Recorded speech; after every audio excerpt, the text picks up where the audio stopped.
اور خولی بن یزید آگے بڑھ کے سر انور کو جدا کرنے کی تیاریاں کر رہا تھا. سنان بن انس آگے بڑھا لیکن کپ کپا کے پیچھے ہو گیا. خولی بن یزید آگے بڑھا, وہ بھی پیچھے ہو گیا. پھر شمر آیا اور شمر آپ کے جسم نازک کے اوپر بیٹھ گیا. حضرت امام حسین نے جب دیکھا تو اس کے بدن کے اوپر برس کے پھل پیری کے نشان تھے. تو حضرت امام حسین کی زبان سے نکلا, صدق اللہ و صدق رسول اللہ, میرے آقا میرے اللہ نے سچ کہا. اس نے کہا کیا سچ کہا؟ کہا ایک دن میں حضور کی خدمت میں حاضر تھا تو حضور نے فرمایا تھا میں دیکھ رہا ہوں ایک چتکبرا کتا میری اولاد کے خون میں منہ مار رہا ہے. آج میں دیکھ رہا ہوں کہ مصطفیٰ کریم کا وہ فرمان جو ہے وہ پورا ہو رہا ہے. وہ غصے میں آیا. امام جلدی اپنی پیشانی سجدے میں رکھی اور اللہ کی بارگاہ میں امام کے آخری لفظ تھے, اللہم رضن بقضائک وصبرن علی بلائک تسلیما لامرک سبحان ربی الاعلی سبحان ربی الاعلی سبحان ربی الاعلی. مالک بھائی بیٹے بھتیجے بھانجے جانثار آیان و انصار سب کچھ لٹا کے, عباس کے بازو کٹا کے, جو جا سکتے تھے انہیں بھیج کے, جو جا نہیں سکتے تھے خود اٹھا کے لے جا کر کے, عباس کے بازو قلم کروا کے, یہ خیمے کے اندر بچیاں یتیم ہو گئی ہیں, سہاگ اجڑ گئے ہیں. میرے مالک سب کچھ لٹا کے نبی کا گھر اجڑ گیا, ایک ایک پتی گر گئی. جن کو بلایا گیا تھا آج ان کی میزبانی تیروں تلواروں اور نیزوں سے ہوئی. لیکن مالک تو دیکھا میری زبان پہ ہائے نہیں آئی, میں نے اف تک نہیں کی, زخم پہ زخم کھا کے جی, خونے جگر کے گھونٹ پی, آہ نہ کر لبوں کو سی. یہ عشق ہے, یہ دل لگی نہیں, یہ محبت ہے. یہاں لوگ مصلوب بھی ہوتے ہیں, یہاں لوگ سولی بھی چڑھتے ہیں.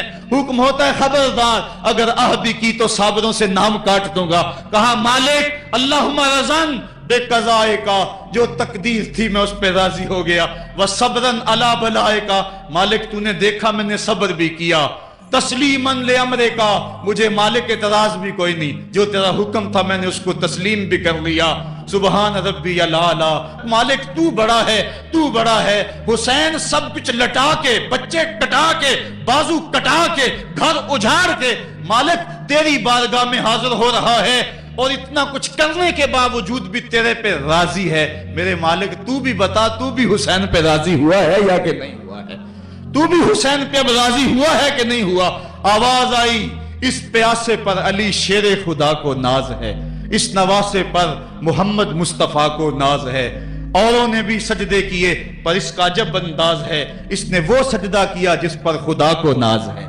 اے حسین ابن علی تم پر سلام, میرے ساتھ مل کے کہہ دو, اے حسین ابن علی تم پر سلام, اے حسین ابن علی تم پر سلام.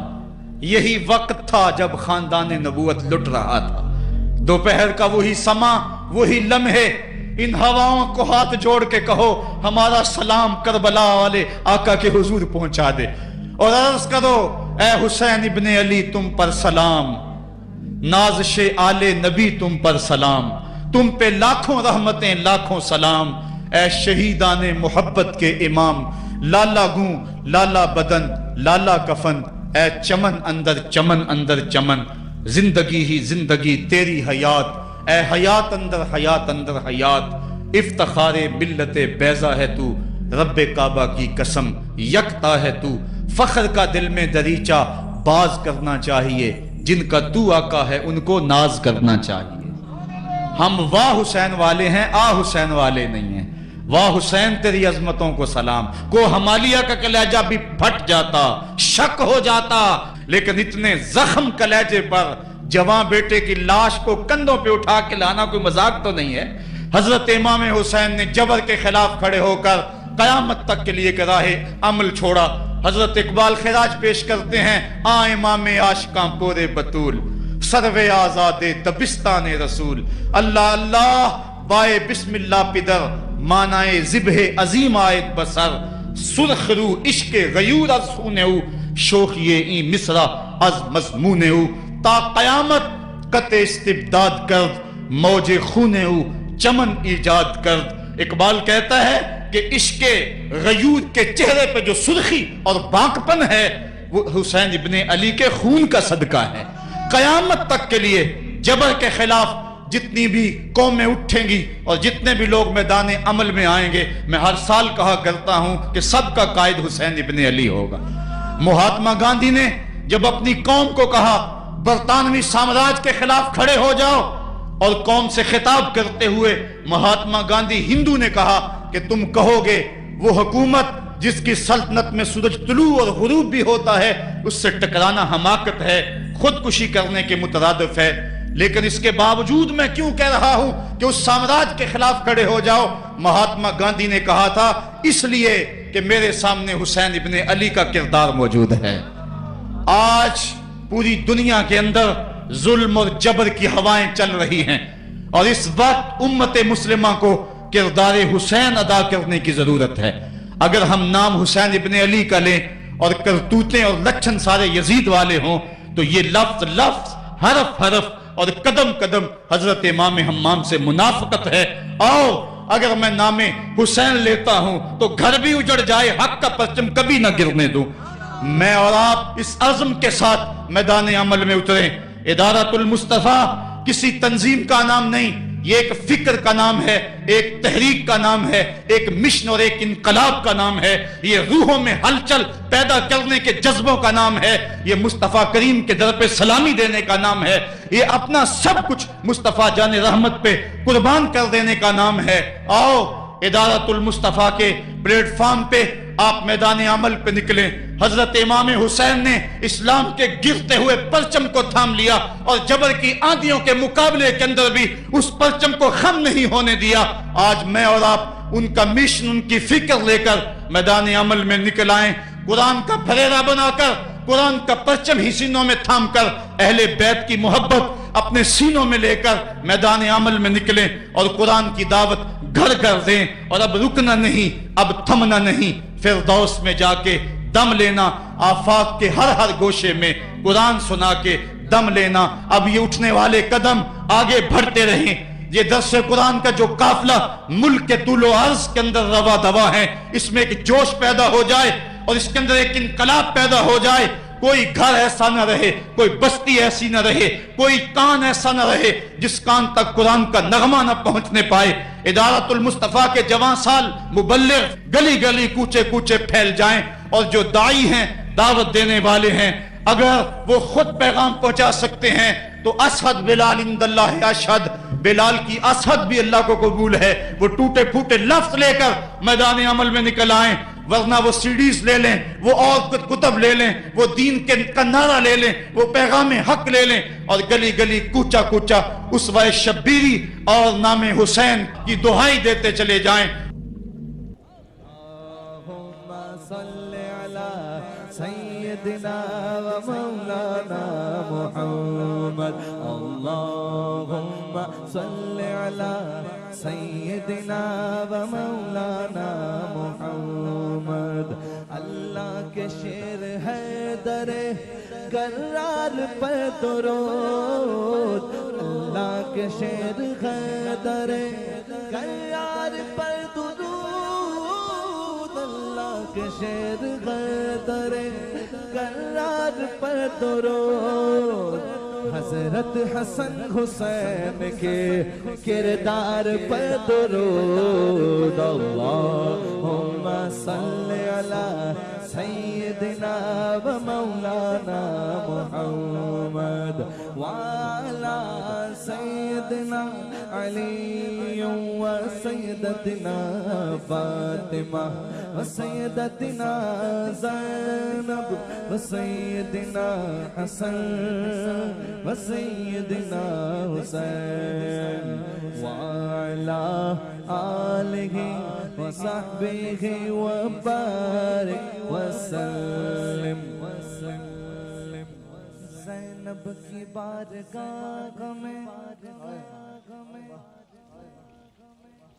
زینب کی بارگاہ میں زینب کی بارگاہ میں زینب کی بارگاہ گاہ میں سلام نیاز ہے، زینب کی بارگاہ میں سلام نیاز ہے، جو مرتضیٰ کی لاڈلی زہرا کا ناز ہے۔ اللہم صلی علی سیدنا و مولانا محمد وعلی سیدنا علی و سیدتنا فاطمہ و سیدتنا زینب و سیدنا حسن و سیدنا حسین۔